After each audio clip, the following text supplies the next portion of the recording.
पता है, कभी कभी जिंदगी के सबसे गहरे सबक हमें उन जगहों से मिलते हैं जिनकी हम कभी उम्मीद भी नहीं करते। सोचिए, रोज सुबह दही बेचने आने वाली एक साधारण सी महिला, उसकी बातों में कितना ज्ञान छिपा हो सकता है।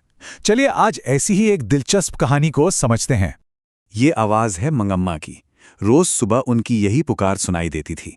लेकिन पता है, वो सिर्फ दही नहीं बेच रही थी। अरे, वो तो अपने साथ जिंदगी के ना जाने कितने तजुर्बे लेकर आती थी। तो कहानी कुछ यूं है कि कई सालों से मंगम्मा कहानी सुनाने वाली को बारी पर दही देती थीं।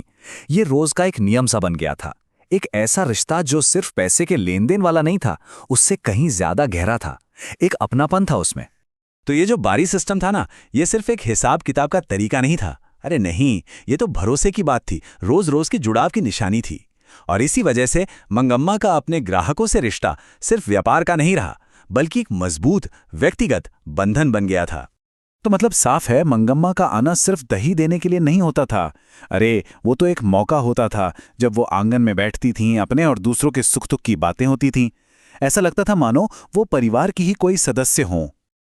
और फिर एक दिन, बिल्कुल एक आम सी सुबह थी, पर कुछ ऐसा हुआ जिसने इस रोज की मुलाकात को एक बहुत ही गहरे सबक में बदल दिया, इंसानी रिश्तों के सबक में। तो हुआ यूं कि एक सुबह कहानी सुनाने वाले का बेटा मंगम्मा से दही लेने आया और बस उसको देखते ही मंगम्मा ने तारीफ कर दी। कहने लगी, माँ जी, सोने जैसा बेटा है आपका, बिल्कुल आप पर गया है। लेकिन अचानक से मंगम्मा का लहजा बदल गया। वो तारीफ एक तरह की चेतावनी में बदल गई।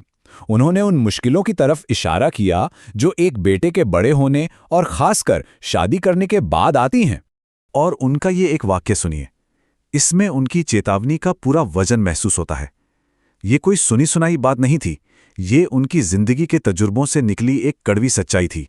एक ऐसी सच्चाई जो शायद हर माँ की चिंता होती है।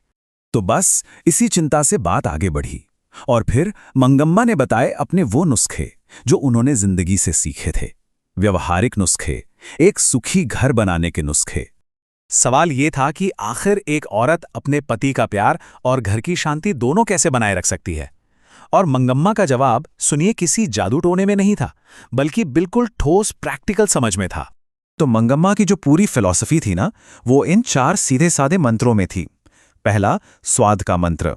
दूसरा, रूप का मंत्र। तीसरा, समझदारी का मंत्र। और चौथा, सहारे का मंत्र।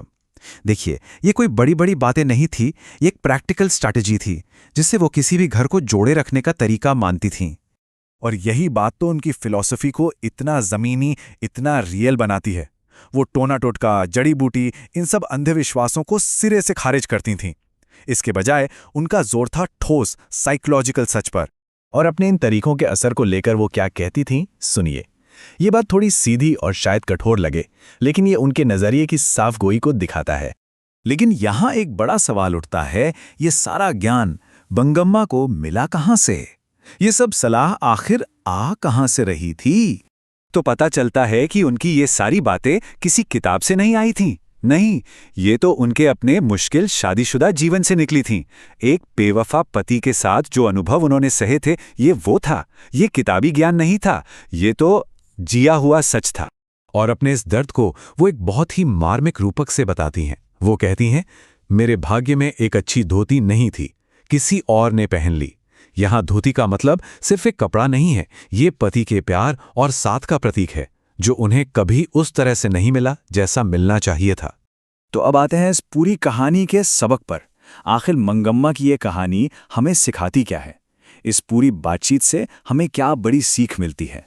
इसका सबसे बड़ा सार यही है कि ज्ञान, असली ज्ञान कहीं भी मिल सकता है, खासकर उन आम लोगों की कहानियों में जिन्होंने एक मुश्किल, एक जटिल जिंदगी जी है। मंगम्मा जैसी एक साधारण महिला अपने अनुभव से वो बातें सिखा सकती हैं जो शायद बड़ी बड़ी किताबें भी न सिखा पाएं।